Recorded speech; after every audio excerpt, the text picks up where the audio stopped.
Hello, this is Tisha Copeland at Not Your Mama's Quilt Store, and today I'm going to show you how to clean out the bobbin area of your Elna eXcellence 680 Plus. So one of the safety features on this machine is a lockout key, and the lockout key, which is right here on your control panel right there, is going to lock everything while you are loading bobbins, changing needles, anything like that, so that the machine can't accidentally start sewing while you're working. So we are going to press that button. Oops, too fast. Press that button, and now you can see that you are locked out. So even if I press the start button, nothing's gonna happen. I can press the cut button, nothing's gonna happen, and I cannot accidentally make this machine start sewing before I am ready to go. So it's a nice safety feature. You always want to use it when you are messing around with the needle or anything. So the next thing we're going to do is we have to take off this faceplate right here, and it is so easy to do on the 680. You don't have to have a screwdriver to take anything off, because on this one you're going to take off your front compartment. If you already don't have the front compartment off, you probably do if you're using the extension table. And right here is going to be the button that you push, and it popped up. Did you see that? So you push this button and it pops up. So that's the first thing I'm going to do, is take this off. The other thing I probably should have done was take the foot off, because that makes it a little bit easier to clean. There we go. Took that foot off. All right, so you have the whole little compartment right here to clean up. This gets very linty and very dirty when you're sewing, and we always say you should clean your machine at least after every sewing time that you have, every 4 to 5 hours, or after every project if it's just a quick little project. So I keep mine really, really clean. It's a little bit of an obsession for me, but it makes your machine just purr, and it will cut down on a lot of issues and stitch problems and stuff if you keep it clean. You can see this is where the bobbin sits. Now this section right here comes out, and this is called a hook race. And before I take it out, I want to show you something. We're going to take it out. It is very easy to put back into place, because you see this red dot on the hook race? It points exactly to this red dot where this little set corner is. So as long as you're matching these two up, you are going to have it put back exactly in the right position that it needs to go. To take it out, you just grab it with your finger and lift it out just like that. So now with your brush that you have, that came with your machine, you're going to just reach in here and clean this out like this.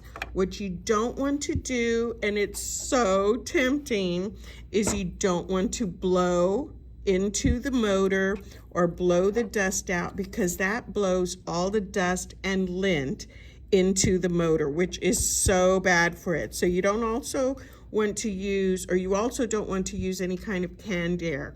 If you have a vacuum cleaner, you can use that if you have a little tiny one, but you don't want to use canned air or blow into it, because it blows all the lint and everything into your little mechanics back down here. So you can see where I'm picking up all this lint. So I like to use that. I will use my little brush. I have some little micro Q-tips also. Sometimes I have to do that. Get in between the teeth. Sometimes these are just awful. And so we're going to clean it all up. You don't have to oil your machine, but as long as you're keeping everything very clean and neat, you are not going to have any problems. The next thing you're going to do is clean out your hook race, and I am just going to move my brush all the way around. If I see any dust, just get it with your little brush. If I see anything down in here where the tension disc is, I'm going to clean it out. Look at the back of it also, make sure there is nothing there. Now it's ready to go back in. So I'm going to match up the little red dot to the little red dot. Just take it, slide it in. It just slides in that easy, not hard at all, okay? And it's ready for me to have the plate put back on. Now, one thing I do want to remind you is you got two separate plates with your 680 plus. One of them has a straight stitch hole right here. That means you can't change the needle position or do any kind of decorative stitching, no zigzags or anything, because this is just a straight stitch plate, nothing else, okay? The other plate has an opening right here, and that is for you to be able to move your needle position, do decorative stitching, anything like that. You are going to have room to move right here. So you decide which one you're going to use. Most of the time I have this on my machine because I will switch to a zigzag in the middle of sewing, especially if I'm doing a purse.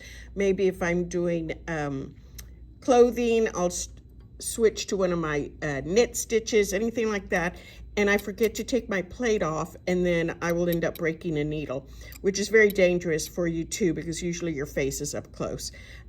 So normally I have this on my sewing machine, but if you like to sew with the straight stitch right here, that's okay. They are going to both go in the same way. Oh, before I put this back, look at this dust I had right there. Okay, I got it. Okay, so to put this back in, you can see that you have two little clips, two little handles right there. That is going to go right in here. We're going to slide it in. I'm going to try to do it with my other hand and the camera. So this is going to go right in there. Do you see how it slides up to the edge? Okay, and then just press it into position. Did you see how I did that? I'm going to do it one more time so you can see. Incidentally, when you're not trying to film with one hand and work with the other, you can also raise the foot right here higher. Watch, I'm going to push the lever up. Again, trying to do it with one hand here. Push the lever up.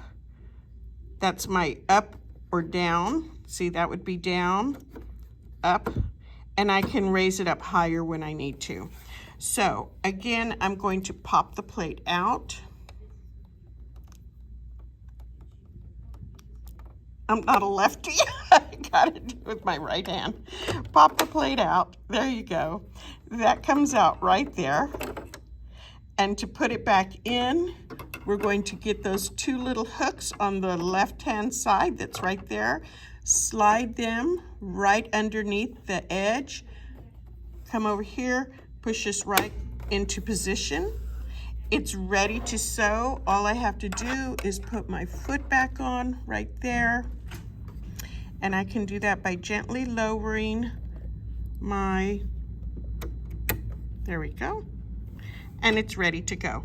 Now, before I start sewing, I need to unlock my machine, and I'm ready to start sewing. I hope this explains to you how to get your machine clean in the bobbin area.